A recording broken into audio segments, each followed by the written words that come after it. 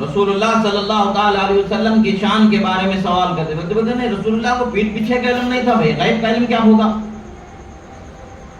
ابھی میں نے جس طریقے سے کہا کہ رسول اللہ کے تھوک مبارک کی برابری نہیں کر سکتے، رسول اللہ کے بول مبارک کی برابری نہیں کر سکتے، تو تم رسول اللہ کے شان کی برابری کرنے والے ہو گئے؟ نہیں، وہ بڑے بھائی جیسے، ہم چھوٹے بھائی جیسے، معاذ اللہ۔ یہ باقاعدہ ان لوگوں کی کتابوں میں لکھا موجود ہے، اسی لیے ان کا رد کرتے ہیں۔ ان سے ہمارا جھگڑا یہ چھوٹے چھوٹے مسئلے نہیں ہیں، فاتحہ درود اصل جھگڑا نہیں ہے، اصل جھگڑا تو رسول اللہ کی تعظیم و توقیر نہ کرنے کا ان کی طرف سے جو عمل ہے اس پر جھگڑا ہے، رسول اللہ کی تحقیر کرنے کا جو ان کا عقیدہ ہے اس پر ہمارا جھگڑا ہے، اس پر ہم کبھی سمجھوتا نہیں کر سکتے ہیں۔ ہم کو گالی دے دو کبھی سمجھوتا ہو جائے گا، ہم کو برا بولو سمجھوتا ہو سکتا ہے، مگر اللہ کے رسول کی شان میں بال کی نوک کی برابر بھی بے ادبی کر دو، مرتے دم تک سمجھوتا نہیں ہو سکتا، کسی بھی صورت میں سمجھوتا نہیں ہوگا۔ رسول اللہ صلی اللہ تعالیٰ علیہ وسلم کی شان، کہتے ہیں پیٹ پیچھے کا علم نہیں، معاذ اللہ۔ ہم تو کہتے ہیں، ڈنکے کی چوٹ پر کہتے ہیں، اور کوئی خیب کیا تم سے نہا ہو بھلا، جب نہ خدا ہی چھپا تم پہ کروڑوں درود۔ جب خدا نے اپنا دیدار عطا فرما دیا تو کون سی چیز آپ سے چھپ کر کے رہ سکتی ہے یا رسول اللہ؟ کوئی چیز آپ سے، آپ کی نگاہوں سے پوشیدہ نہیں۔ ہم یہی کہتے ہیں، ہمارا عقیدہ، یہ عقیدے کی دلیل دیکھے کیسے رسول اللہ صلی اللہ تعالیٰ علیہ وسلم کی شان میں موتا امام مالک میں حدیث مبارکہ روایت ہے، آپ فرماتے ہیں کہ انی لأراکم من وراء ظہری، فرماتے ہیں اسی معنی کو تفہیم دینے والے اسی طریقے کی حدیث حضرت انس بن مالک رضی اللہ تعالیٰ عنہ سے بخاری شریف میں بھی روایت کی گئی ہے اور مسلم شریف میں بھی روایت کی گئی ہے، اور حضرت بی بی عائشہ فرماتی ہیں، ان سے بھی ایک حدیث اسی طریقے سے روایت کی گئی ہے، فرماتی ہیں زیادۃ زادہ اللہ ایہا، فرماتے اللہ تبارک و تعالیٰ نے اپنے حبیب کو کچھ ایسی اضافی خصوصی فضیلتیں عطا فرمایا ہے جو اوروں کو عطا نہیں فرمایا۔ یہ ہمارے نبی کی شان ہے، ہمارے نبی کا علم تو دوسرے پیغمبروں سے بڑھ کر کے اللہ نے ان کو عطا فرمایا، ایسا علم عطا فرمایا کہ سارے پیغمبروں سے زیادہ علم اللہ تعالیٰ نے ہمارے ہی پیغمبر کو عطا فرمایا۔ اور اللہ کے رسول صلی اللہ تعالیٰ علیہ وسلم کیا فرماتے ہیں، حدیث کے الفاظ ہیں، میں تمہیں اسی طریقے سے دیکھتا ہوں، سامنے جیسا تمہیں دیکھتا ہوں میرے پیٹ کے پیچھے بھی ویسے ہی دیکھتا ہوں۔ یہ آج جو 40 دن کا چکر کاٹ کے 6 مہینے کا چکر کاٹ کے آ کر کے کہنے والا، جماعت کے ٹولے ٹکڑے کھا کر کے پلنے والا کہے اگر کہ رسول اللہ کو پیٹ کے پیچھے کا علم نہیں، معاذ اللہ، تو اس کو جوتی کے نوک پر رکھنا، اس سے ہمارا کوئی رشتہ نہیں ہے، وہ جہنم میں جائے، بلا سے ہمیں اس سے غرض نہیں ہے، ہمیں اپنے ایمان و عقیدے کی فکر ہے، ہمیں اپنی جہنم سے بچنے کی سلامتی کی ہماری ہمیں فکر ہے۔ ہم تو اللہ کے رسول کے فرمان پر ایمان رکھتے ہیں، رسول اللہ نے فرمایا میں سامنے جیسے دیکھتا ہوں پیٹ کے پیچھے بھی ویسے ہی دیکھتا ہوں۔ ہم یہی کہتے ہیں کہ رسول اللہ کی نگاہوں سے پوشیدہ نہیں ہے، رسول اللہ زمین کے اوپر بھی ویسے ہی دیکھتے ہیں، زمین کے اندر بھی ویسے ہی دیکھتے ہیں، نگاہوں کے سامنے بھی ویسے ہی دیکھتے ہیں، پیٹ کے پیچھے بھی ویسے ہی دیکھتے ہیں۔ اب کہنے والا کہہ سکتا ہے بھئی یہ کیسے آپ نے بول دیا بھئی زمین کے اندر بھی ویسے ہی دیکھتے ہیں؟ ارے عقل کے اندھے، جب رسول اللہ کا کلمہ پڑھنے والے کی یہ شان ہے کہ جب دفنا کے جاتے ہیں اس کی زیارت کرنے کے لیے کوئی آتا ہے تو 40 قدم دور سے اس کو دیکھنے والا ہو جاتا۔ کلمہ جس نے لا الہ الا اللہ محمد رسول اللہ پڑھ لیا وہ زمین کے اندر سے اپنے رشتہ دار کو دیکھ سکتا ہے، تو کلمے والا نبی مدینے میں آرام کرتے ہوئے بیگن بلی کی سرزمین کا مشاہدہ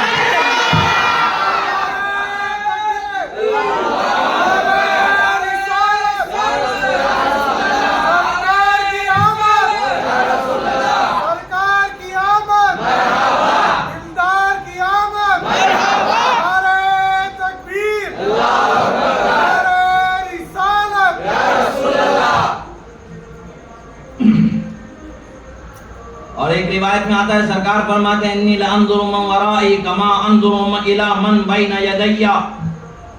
امام بزار نے اس کو روایت فرمایا, امام عبدالرزاق نے مسند میں روایت فرمایا, اور امام حاکم نے اس حدیث کو صحیح کہا. امام ذہبی نے ان کی موافقت کی.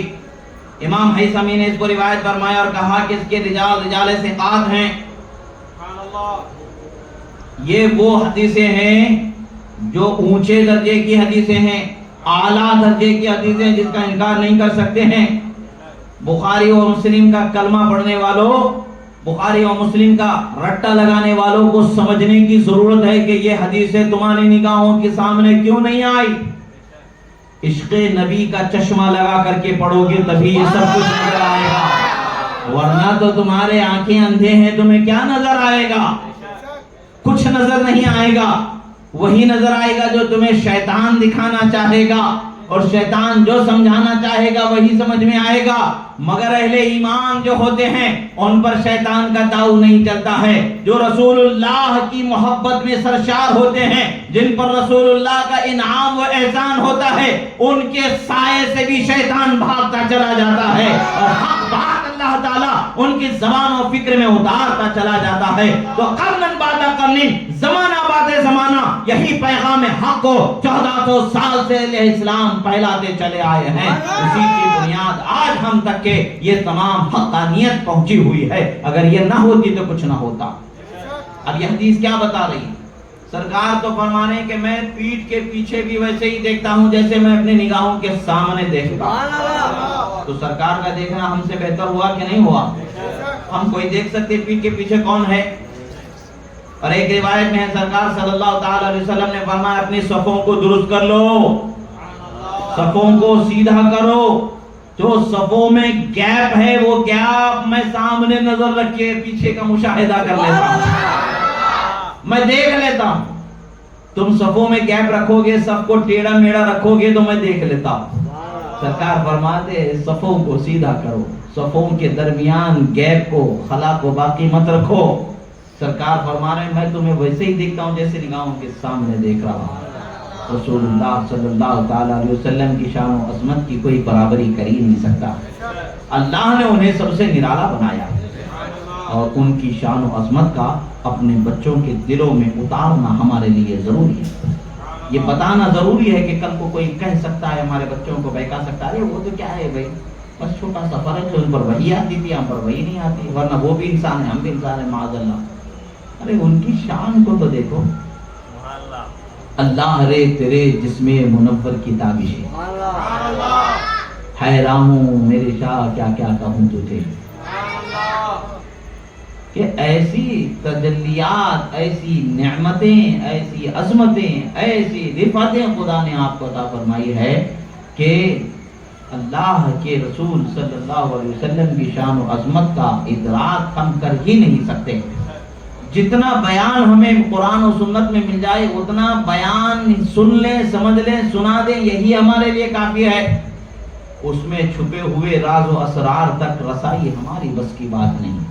وہ اللہ کے ولیوں کی شان ہے. کوئی غوث اعظم جیسا ہو تو بتائے, کوئی خواجہ فرید نواز جیسا ہو تو بتائے, کوئی حضرت خواجہ قطب الدین بختیار کاکی جیسا ہو تو بتائے, کوئی حضرت بابا فرید جیسا ہو تو بتائے, کوئی حضرت نظام الدین جیسا ہو تو بتائے, کوئی حضرت بابا نصیر الدین جیسا ہو تو بتائے, کوئی حضرت خواجہ بندہ نواز جیسا ہو تو بتائے, کوئی حضرت قطب بیگم پلی جمال الدین جیسا ہو.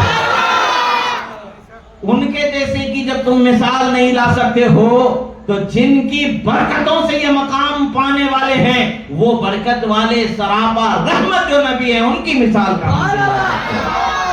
تو ایمان والوں کی شان تو یہی ہے کہ ان کی شان بیان کرو. ہماری پہچان رسول اللہ کی شان بیان کرنے میں ہے. ہمارے وجود کی بقا رسول اللہ کے شان کے بیان کرنے میں. ہماری بقا ہے تو رسول اللہ کے صدقے سے ہے, ہمارا وجود ہے تو رسول اللہ کے صدقے سے ہے. لہذا مسلمانوں اپنی پہچان رسول اللہ کی پہچان کرانے سے بنا لینا. جدھر جاؤ تو بتا دے کہ یہ رسول اللہ کی شان بیان کرنے والا مسلمان جا رہا. ارے یہ وہ ہے جو رسول اللہ کی محبت پہ قربان ہونے والا یہاں سے جا رہا.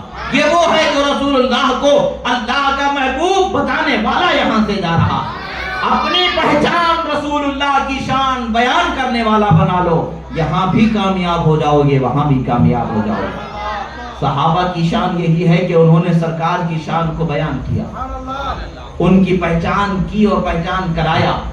اگر ہم بھی اس وقت کو اپنانے والے ہو جائیں تو ہم پر بھی اللہ کی رحمتیں ہو جائیں گی، ہم پر بھی اللہ کی نعمتیں ہو جائیں گی، ہماری زندگی بھی سلامتی سے گزر جائے گی، ہماری نسلوں کو بھی کامیابی مل جائے گی۔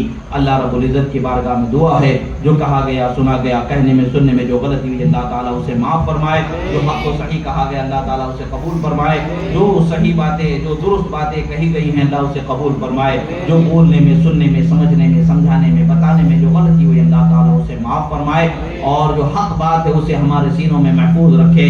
پروردگار ہم پریشان حال ہے مولا، ہمارے پریشانیوں سے ہمیں نجات عطا فرما۔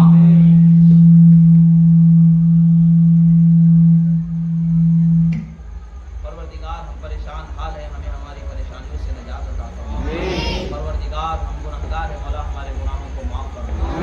ہم قرضدار ہیں مولا، ہمیں ہماری قرضوں سے نجات عطا فرما۔ پروردگار تیرے حبیب صلی اللہ علیہ وسلم کے صدقے و فضل میں مولا ہم پر رحم فرما، انعام فرما۔ مولا ہمیں تیرے محبوب بندوں کا صدقہ عطا فرما، تیرے حبیب کا صدقہ عطا فرما، تیرے محبوب کا صدقہ عطا فرما، میلاد کا صدقہ عطا فرما، رحمت للعالمین کا صدقہ عطا فرما، رحمت للعالمین کا صدقہ عطا فرما، نعمت عطا فرما۔ مولا تیرے حبیب صلی اللہ تعالی علیہ وسلم کے صدقے میں زندگی جینے کا سلیقہ عطا فرما، رسول اللہ کی سچی محبت عطا فرما، اللہ کی سنتوں کو اپنانے کے توفیق عطا فرما، گناہوں سے بچنے کی توفیق عطا فرما، حق اور حلال پر چلنے کی توفیق عطا فرما، حرام سے بچنے کی توفیق عطا فرما۔ اقول قولی ھذا استغفر اللہ لی ولکم ولسائر المؤمنین وما علینا الا البلاغ المبین برحمتک یا ارحم الراحمین الحمد للہ رب العالمین۔ کل انشاءاللہ جس کالونی میں بیان